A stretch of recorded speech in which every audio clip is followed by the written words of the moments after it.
Já pensou você conversando fluentemente com um americano em inglês? Seria o máximo, né? E você sabe o que você precisa para isso? Bom, uma das coisas que você vai precisar, sem sombra de dúvidas, são os phrasal verbs, que é uma das coisas que eles mais usam. E nesse vídeo de hoje, eu tô te trazendo uma sequência deles. Vem comigo? Olha, conversar com o nativo e entender tudo, ou praticamente tudo, o que eles estão falando, é uma das sensações mais maravilhosas que tem quando a gente está aprendendo um idioma, né? E se você quer experimentar essa mesma sensação, você tem que aprender phrasal verbs, não tem jeito. Então, se liga na parte 3 dessa sequência que eu tô trazendo, e depois você vê a parte 1 e 2 e as próximas, enfim. Não tem uma sequência obrigatória para assistir, tá? Mas saiba que você tá agora na parte 3. Então vamos embora começar. E vamos cair então na letra E, com o end up. Você já sabe que o verbo to end significa terminar, finalizar, né? E o phrasal verb end up tem exatamente o mesmo significado. O que vai diferenciar o uso do phrasal verb é, obviamente, o contexto. O verbo terminar é isso aí. Terminou, acabou. The movie ended with no explanation. O filme terminou sem explicação. Já o phrasal verb você vai usar como terminar, né? Quando esse terminar for no sentido de resultar em alguma coisa. In the movie, the actor ended up alone. No final do filme, o ator terminou sozinho. O phrasal verb end up tem sempre essa noção de consequência, resultado de algo, tá? Deu para entender qual é a diferença do end pro end up? Deixa seu comentário aqui. Se você conhece o significado dessas duas palavrinhas aqui separadamente, fall e apart, você já vai saber de boa o que esse phrasal verb significa. Fall, cair. Apart, separado. Fall apart, desmoronar.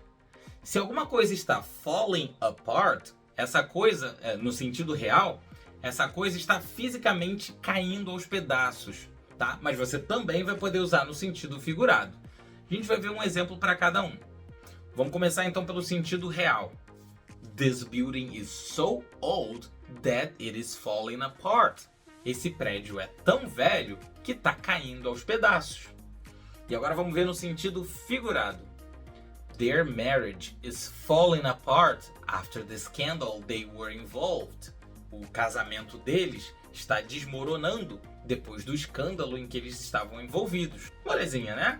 Bora pro próximo. Se você quer que alguém te atualize dos acontecimentos que você tá por fora, você pode usar o phrasal verb fill in. Ele não é gíria não, tá? Você pode usar ele em ambiente de trabalho, numa boa. Digamos que você está no meio de uma negociação e várias coisas foram atualizadas, mas o seu chefe ainda não sabe dessas novidades. Aí você chega para ele e fala que muita coisa mudou desde a última reunião que vocês tiveram e blá blá blá. Aí ele pode virar para você e falar: Alright, fill me in. Ok, me atualiza. Tá, já vemos o fill in e o que será que acontece com o fill out? Será que tem alguma coisa a ver com o fill in? Bom, não tem nada a ver. O fill out pode ter dois usos principais, pelo menos que eu me lembre agora, tá? O primeiro que vem à minha cabeça é o de preencher algum formulário. I already filled out the loan request form. Eu já preenchi o formulário de pedido de empréstimo. Toda vez que alguém tiver que preencher algum formulário, você estará filling out an application, a form, o que for. E o outro uso que eu lembro do fill out, que é um pouquinho menos usado e com certeza mais informal, é quando alguém tá dando uma engordadinha, ficando fora de forma, sabe? He had filled out since the last time I'd seen him.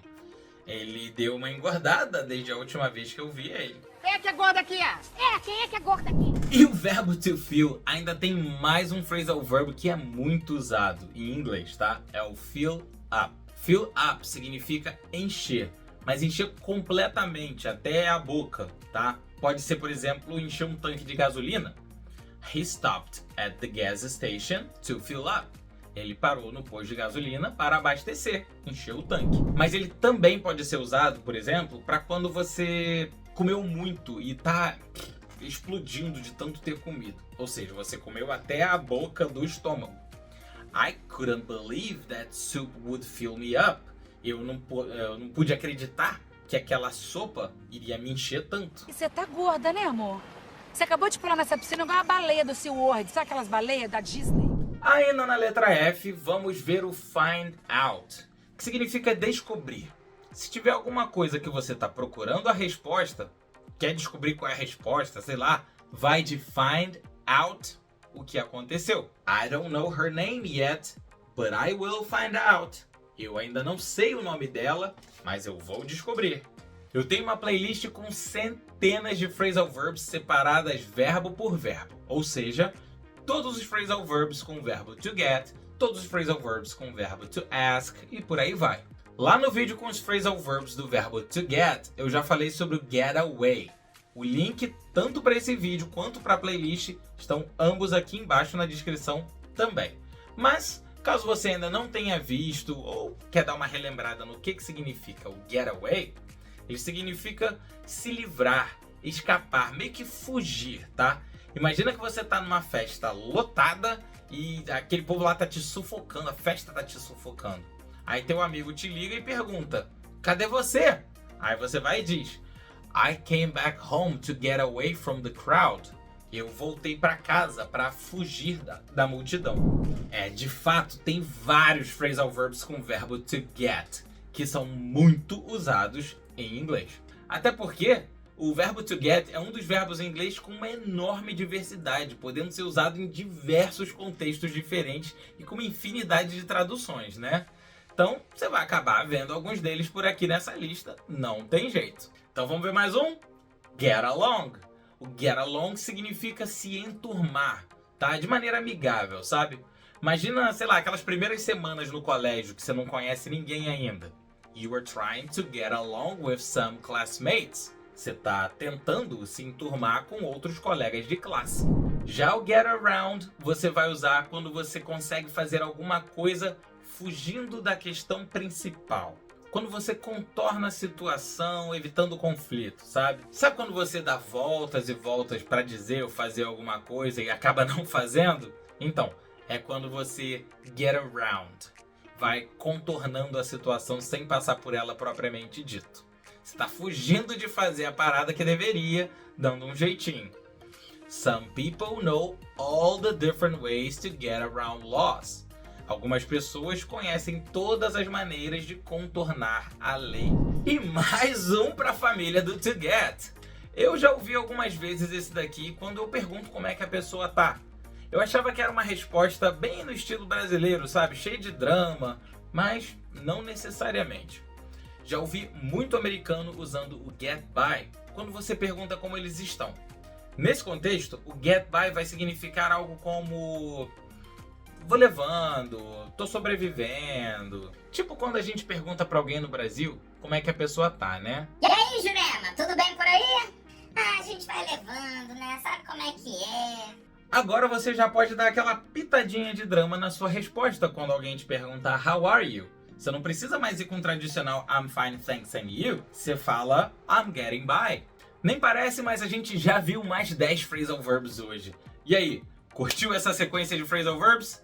Como eu falei, essa é a parte 3 da sequência. E se você ainda não tiver visto as partes 1 ou 2, a hora é essa.